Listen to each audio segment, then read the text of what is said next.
एक पहाड़ और गुलहरी, माखूज अमरसन बच्चों के लिए। कोई पहाड़ ये कहता था एक गुलहरी से, तुझे हो शर्म तो पानी में जाकर डूब मरे। जरा सी चीज है इस पर गरूर क्या कहना, ये अक्ल और ये समझ ये शऊर क्या कहना।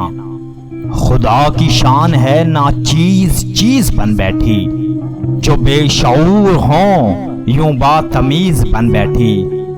तेरी बसात है क्या मेरी शान के आगे, ज़मी है पस्त मेरी आन बान के आगे। जो बात मुझ में है तुझको वो है नसीब कहाँ, भला पहाड़ कहाँ जानवर गरीब कहाँ। कहा ये सुन के गुलहरी ने मुंह संभाल जरा, ये कच्ची बातें हैं दिल से इन्हें निकाल जरा।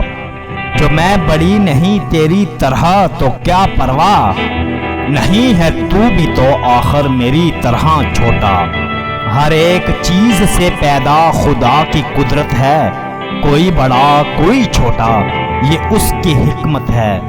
बड़ा जहान में तुझको बना दिया उसने, मुझे दरख्त पे चढ़ना सिखा दिया उसने।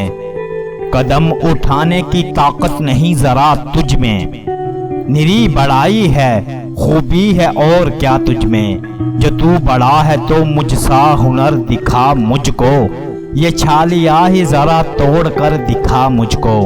नहीं है चीज नकम्मी कोई जमाने में, कोई बुरा नहीं कुदरत के कारखाने में, कोई बुरा नहीं कुदरत के कारखाने में।